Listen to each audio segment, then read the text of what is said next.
इसलिए कहता हूं कि आप सुबह से शाम तक खुद को मतलब जी जान से लगा दीजिए। बस कहते हैं ना कि पढ़ाई ऐसी होनी चाहिए जो ऐसा लगे कि जैसे कि आदमी मर गया हो। मरने का मतलब क्या होता है? मरने का मतलब होता है कि दुनिया से कट होके अपनी चीजों में डूब जाना, लीन हो जाता है व्यक्ति। तब ये नौकरियां बहुत छोटी हो जाती है। आपको जो आज बहुत बड़ी बड़ी लग रही है, ये कुछ भी नहीं है, कुछ भी नहीं। मैं आपको बता रहा हूं, अभी आपको बड़ी इसलिए लग रही है आपने पास नहीं की है। जिस दिन आप कोई परीक्षा पास करोगे उस दिन लगेगा कि जितना बड़ा सोचा था उतना बड़ा ये है नहीं। अभी आपको लग रहा होगा कि आरएस कैसे बनते होंगे, तो अगर इसी यही बात अगर गोविंद को पूछेंगे तो ये कहेगा कि हो जाता है, इतना कोई बड़ी बड़ी बात नहीं। यही बात मेरे को पूछोगे तो मैं सोचूंगा कि आरएस बड़ा काम है, क्योंकि मेरा हुआ नहीं। मेरा नहीं हुआ तो मुझे लग रहा है कि बहुत बड़ा काम है। मुझे पूछोगे प्रोफेसर तो मैं कहूंगा 4 महीने में निकाल दूंगा, अभी वापस परीक्षा दिला दो। इसको कहोगे प्रोफेसर है कि कौन सा काम है, मेरा तो मुश्किल काम है, मुझे कुछ नहीं आता इस मामले। तो जिसने जो परीक्षा पास की है उसके लिए उस परीक्षा को पास करना कोई बहुत बड़ी बात नहीं है। इसलिए अभी आपको भले लग रहा है कि हम लोगों ने ये बहुत बड़ी परीक्षा पास कर ली, हम बहुत विशिष्ट हैं, ऐसा कुछ नहीं है। हम बेहद साधारण है, सही बता रहे हैं। बस फर्क इतना है कि बहुत कुछ सोचा नहीं, सिर्फ काम सिर्फ किताबों में किया और बहुत तरीके से किया, बहुत ईमानदारी से। न घर से झूठ बोले न खुद से झूठ बोले कि मुझे ये आ रहा है, मुझे ये आ रहा है। नहीं आ रहा है तो नहीं आ रहा है, और उस नहीं आ रहा है क्योंकि व्यक्ति के सुधार की प्रक्रिया कहां से शुरू होती है? जब वो गलती स्वीकार करता है। मैं कह रहा हूं कि मुझे अंग्रेजी नहीं आ रही है, तभी मैं अंग्रेजी सीखने की कोशिश करूंगा। मैं कह रहा हूं कि मुझे ये पार्ट नहीं आ रहा है, मैं तभी उस पार्ट को ठीक करने के प्रयास शुरू करूंगा। मैं अगर दुनिया को दिखाने के लिए खुद से झूठ बोलूंगा कि मेरे को सब आता है, अरे कोई व्यक्ति पूर्ण कैसे हो सकता है? कोई व्यक्ति पूर्ण है ही नहीं। गलती एक्सेप्ट करो कि आप सोचिए, अब आप किस परीक्षा की तैयारी कर रहे हैं, उस परीक्षा के सिलेबस के कौन से भाग जो आपको नहीं आ रहे हैं, उसको आप कल के लिए मत छोड़िए, अभी शुरू कीजिए उसको। वही सिलेक्शन है। अब आपको जो आ रहा है आप वही बार बार पढ़ रहे हो, नहीं आ रहा उसको आप वही साइड में करते जा रहे, नौकरी कैसे लगेगी? समग्र अध्ययन करना पड़ता है। तो आप हाड़ौती क्षेत्र से हैं, मारवाड़ और हाड़ौती में एक बड़ी विशिष्ट समानता ये थी कि दोनों ही बड़े पिछड़े हुए माने जाते थे। यह हकीकत है। मारवाड़ की शिक्षा में दशा और दिशा बदल गई है। आज वहां आपको हर गांव में हर घर में कोई नौकरी वाला मिलेगा, और हजारों बच्चे दबा के पढ़ रहे हैं। रिजल्ट देख लो आप, बाड़मेर क्षेत्र के अंदर रिजल्ट ही रिजल्ट है। हजारों बच्चे पढ़ रहे हैं वहां पे। 350 लाइब्रेरी है बाड़मेर के अंदर, 350 के आसपास हॉस्टल है, 30,000 के आसपास बच्चे पढ़ रहे हैं, सीरियस बच्चे। पोस्टिंग बाहर जिलों में हो रही है आजकल। हमने तो उधर दशा बदल दी, और हम चाहते हैं कि हाड़ौती भी अब पीछे नहीं रहे। और ये चीजें आपसे ही शुरू होगी। कोई एक आदमी भी दिशा बदल सकता है, आप तो बहुत बड़ी तादाद हो।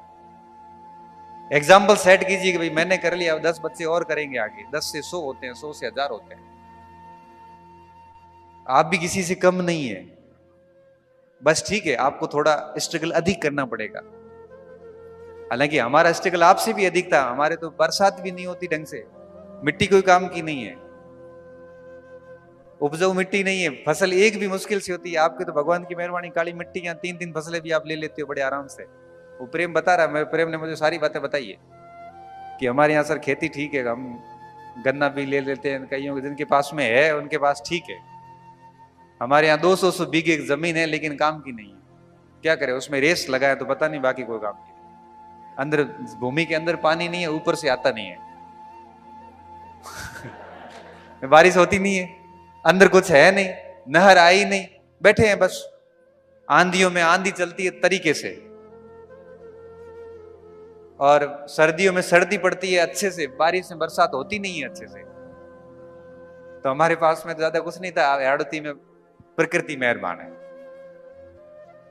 इसलिए आप शिक्षा में बहुत अच्छे से मेहनत कीजिए। आपके पास बहुत बढ़िया समय है, एनर्जी बहुत है आपके अंदर। अपने टारगेट तय कीजिए। ठीक है, आप अगर मध्यम वर्गीय परिवार के हैं तो पहले छोटा टारगेट देख लीजिए, सेकंड ग्रेड थर्ड ग्रेड कुछ बन जाइए, उसके बाद आप बड़े टारगेट की तरफ भी जा सकते हैं।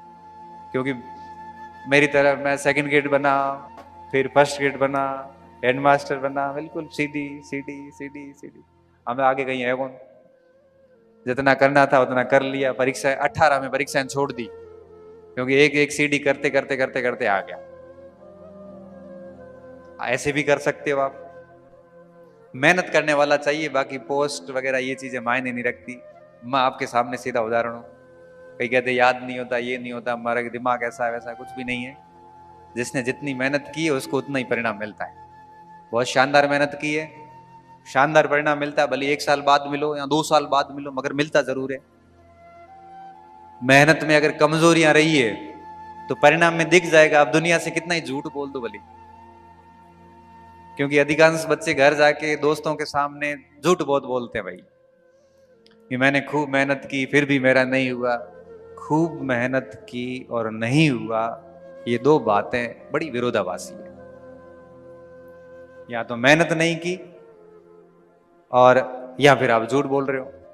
मेहनत की होती तो दिक्कत नहीं आती, मेहनत अपना फल देती ही देती है, ये बात तो शाश्वत सत्य है।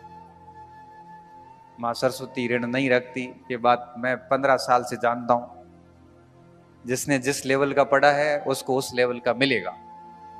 अगर आपने मजे कर लिए, अगर आपने रूम लाइब्रेरीज यहां पे रह के भी आपने अगर डिस्कशन ही की, आनंद ही लिए, तो फिर उसके परिणाम बड़े घातक है। 4 दोस्त बैठ के किसी इश्यूज पे बात हो, वक्फ बोर्ड में बिल प्रस्तुत किया गया है, तो वक्फ क्या है, 1995 वाले एक्ट से 2025 का एक्ट कैसे भिन्न है, 1913 का पहला एक्ट आया उसमें क्या व्यवस्थाएं थी और आज क्या व्यवस्थाएं हुई है, चर्चा तो ये होनी चाहिए आप में।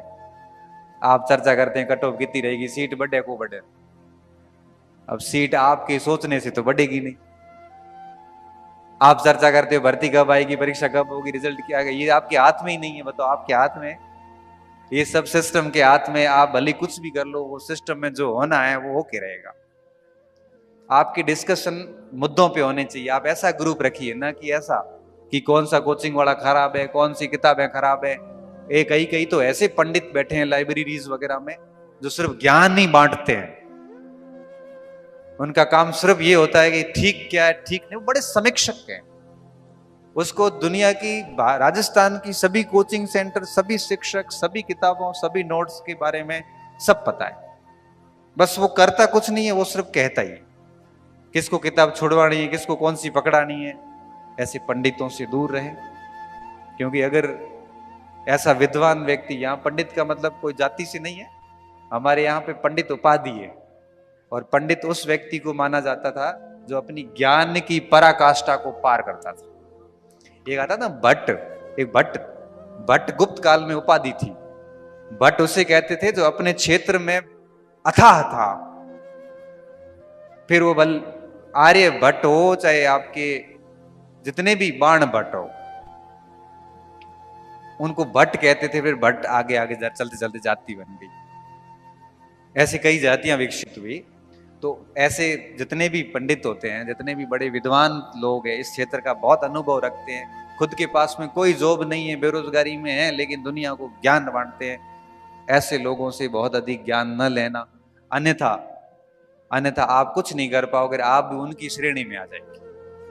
तो बहुत मेहनत कीजिए, मेरी शुभकामनाएं आपके साथ में है।